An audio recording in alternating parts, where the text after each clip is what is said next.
મને આ જગ્યા બહુ ગમી ગઈ એટલે હું અહીંયા વિડીયો ઉતારવા આવી ગઈ, કેમ કે એકદમ મસ્ત ફૂલ હાઈ ક્લાસના ઝીણા ઝીણા અને જોઈ શકો છો એવું મસ્ત હરિયાળું છે.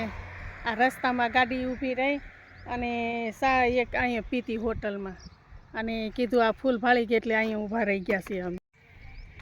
આ ઠેઠ લગી જોવા મળે છે. એક રોડ ઉપર તમે હરેક જગ્યાએ તમે જો નકરા કેસરી ને ગુલાબી કલરના હોય છે આ ફૂલ. જો તમે તો આ ઝાડને આપણે ધનેરીનું ઝાડ કહેવાય છે અને એમની ખાતરની પણ જરૂર નથી પડતી. એટલું બધું આમ બધે ફેલાઈ જાય છે ને અને એમની જે ફૂલ હોય છે ને એ આપણે આકર્ષી લે છે. અને જો આવડા પશુ હોય છે એ પણ આ ખાઈ નથી શકતા, કેમ કે એમની દુર્ગંધ જ એટલી તીવ્ર હોય છે. એટલે આ ધનેરીનું ઝાડ બહુ ફેલાય છે, નદી કાંઠે છે કે રોડને કાંઠે હરેક જગ્યાએ ઉગી નીકળે છે. અને એક ફાયદો એ છે કે વરસાદનું પાણી તમારે આજુબાજુ ક્યાંય ભરાઈ ગયું હોય કે અતિ તીવ્ર દુર્ગંધ આવતી હોય તો એમાં ધનેરીના પાન તમે થોડાક વાટી અને એની અંદર નાખી દો ને તો ઓલા ઝીણા ઝીણા લારિયા થતા હોય ને તે પણ ન થાય અને મલેરિયાથી પણ તમે બચી શકો છો.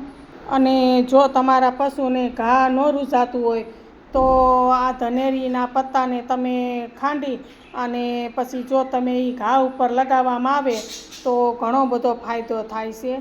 અને લીમડાના પાન અને આ ધનેરીના પાન ઉકાળીને પછી જો પશુના શરીર ઉપર તમે એ પોતું મારો તો જૂ કે સાસળ કે કોઈ બી ઝીણી મોટી આવડે જીવાત એ કોઈ આજુબાજુ આવતી નથી અને ઘણો બધો રિઝલ્ટ આપે છે.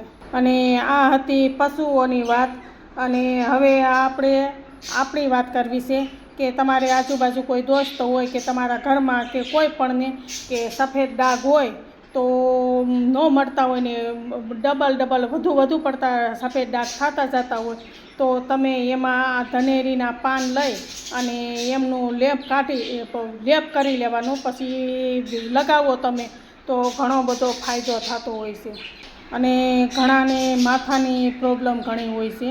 ઘણીવાર માથું દુખતું હોય તો કાંઈ વસ્તુ સારી લાગતી ન હોય કે કાંઈ કામ કરવું ગમતું ન હોય તો તમે આ ધનેરીના પત્તા હોય તો તેમને તમે સૂંઘો તો ઘણો બધો ફાયદો થતો હોય છે. તો આપણે અત્યારે ફાયદાની અને ગેરફાયદાની પણ વાત કરી છે. અત્યારે પશુ માટે અને આપણા માટે બે માટે વાત કરી છે. તો દોસ્તો આ જો મારો વિડીયો સારો લાગ્યો હોય તો આગળ વધારો, શેર કરો, સબસ્ક્રાઈબ કરો અને લાઈક કરો. તો અવનવા વિડીયો હું તમને આનંદ મને પણ આવે તો હું તમને અવનવા વિડીયો તમને શેર કરીશ.